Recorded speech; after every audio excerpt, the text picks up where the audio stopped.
welcome back to my YouTube channel. Mayam kainone ngasi se kaino luhong chatoi ne bako akhoi ward akhoi ina mang ki luhong ya bako luhong da chatoi ne bako nimu mayam ai hoji mai ka sam baki di jong mayam do vlog racing se ina kaino ne ba makeup to ulani do di full dress up to ulani ado du loga luhong ba chatoi ko ba mathang oi ulani bako mayam ado mayam da hajaning bakara no mayam ai ngon support to view mayam support to jage tani me ka ai to fi to mayam da ado new viewers puna mak pengon da subscribe to bi ko ai su taw jage me ada lage da video yang si ora ga video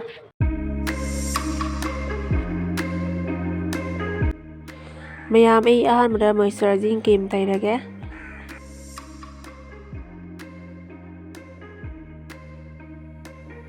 adagi hojik to foundation tai rage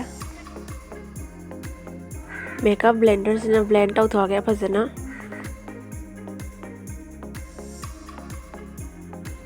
Tadi hojik powder mu tai rage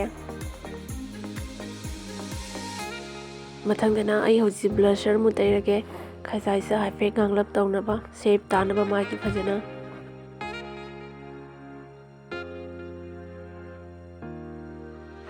mayam ai hojik eyebrow set se lawage brown color se na choice tawage mina upada jam hana je pa mandana baina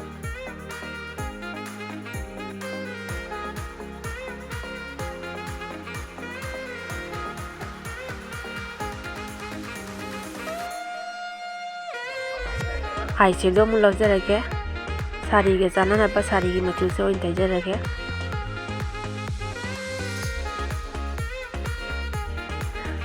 ai kajal mu taijarage mise hafe law manaba mithangdana eyeliner se jege mayam ai di khran saung je pa pa mi duna hafe thanje mithangdi mascara on jege mascara se yam from de mascara ye kadi nungai te mayam chandan leire sida amana white color amana yellow color chandan chilage haji deidi lip balm terage lipstick te ban ngai ne ba lipstick te taijare red color gi champam je idi ado di highlighter se te lage high face shining kana ba mi bag sang mada ajana ba mi nasu jing bada full makeup to ba una ba shining ka pa mya binti simu namage name adadi sindur se namage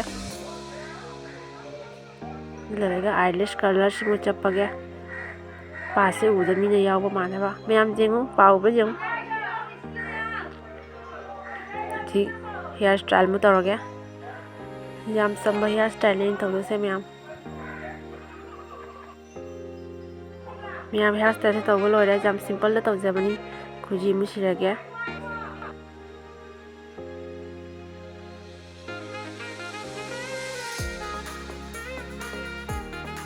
mayam mana se aji jale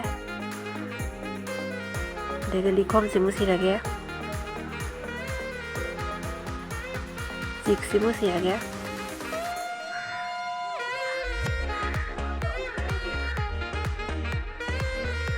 khudop se musi rage mayam online chen musi se ina adedi thanbire se musi lage jadi finally full dress up tore asi mayam Dore makeup tauba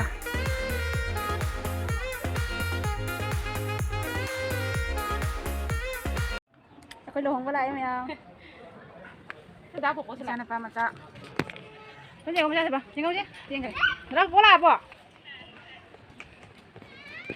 Lagi coba mai sih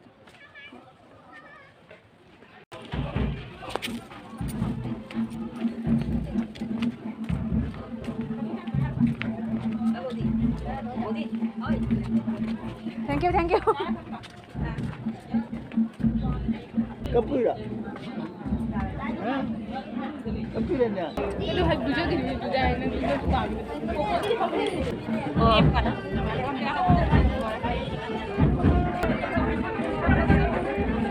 Này bố lại em này bố lại. Này bố đông ra đi. Sẽ phẳng cái này vào đi. Em cho chị bố đầu đó đây.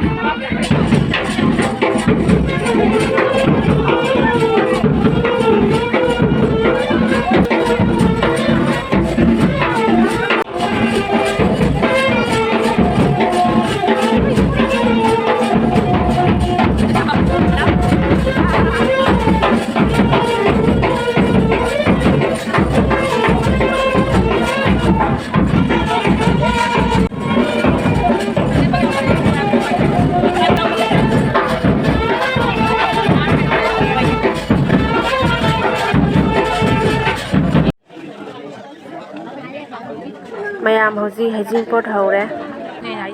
hajing pot ki kapok jin ba haure mayam Nghe này rồi.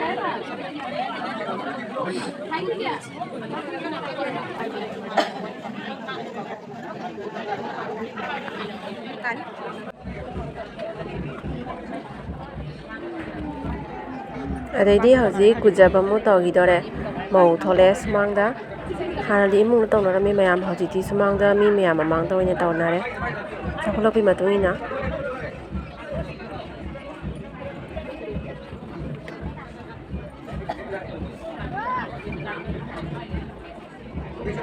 mayam maugi se ngakki si koin tawrame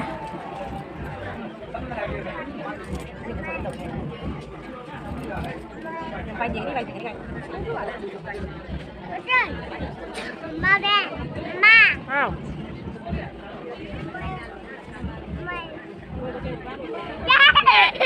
Qua đi.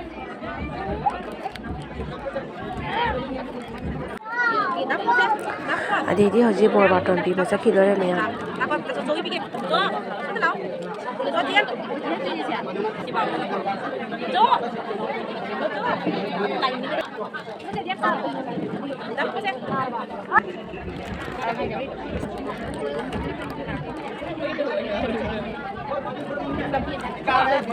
bor baton pi ba hale mayam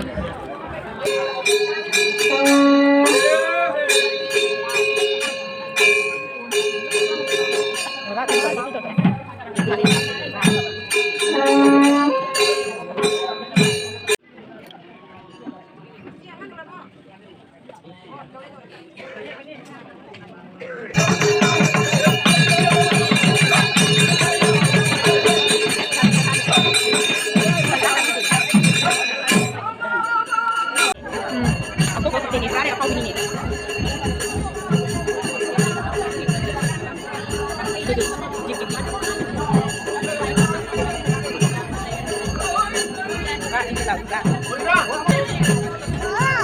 Mama dia mama. Eh,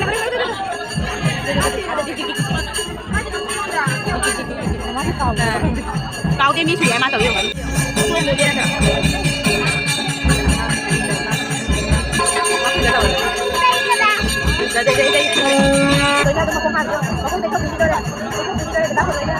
À, nói cho hiền, nói gì để tôi này đi. Cái nào để tôi gì để chết rồi nó lên. À, lấy lấy chút đặt tôi.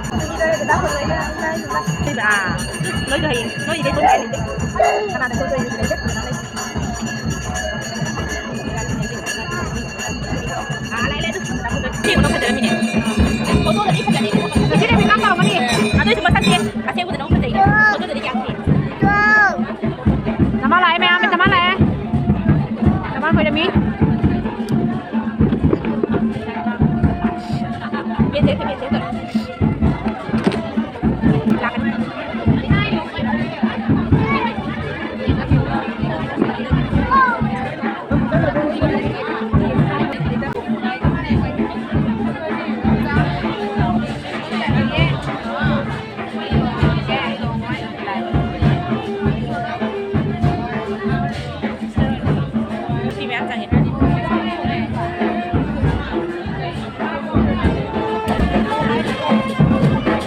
Baskan dia macam baskan dia lah.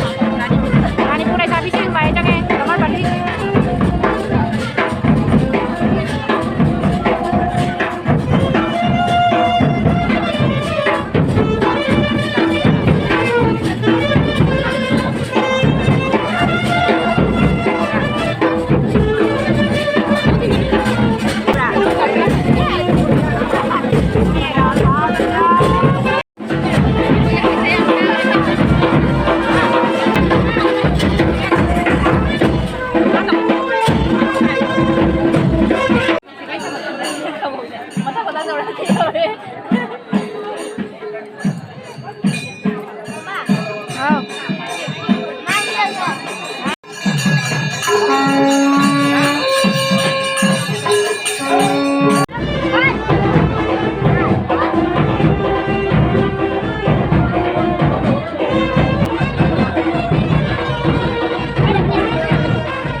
là mình đào làm cái còn nhiều lắm nó bị lắm cả nó rồi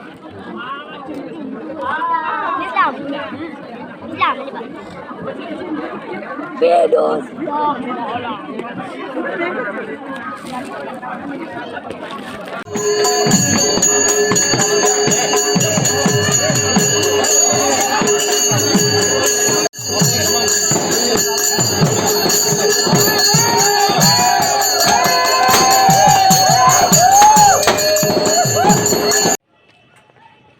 मैं लोग बहले गिर से fungi तू fungi जुम चला जा जेंग हल लगे चसी लो तुम चसी मगा चसी लो hai mẹ ấy là hàng thằng tôi qua mình kia này video đó shoot tôi mau try ba đó rồi nung ala cái ko ini video shoot tôi sẽ ngarang ai cái nó đó gift tôi chỉ hàng cái trọc này có gift chỉ hàng cái chỉ là cái chỉ là cái có mẹ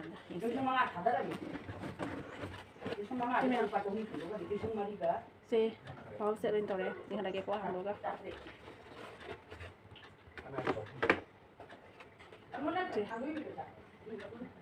Cuman jika piece ahum ni, jika si piece amal hai piece jika ahum, sonda ahum. Jadi sini aja ubah, tapi bau sini na. Jika kan ini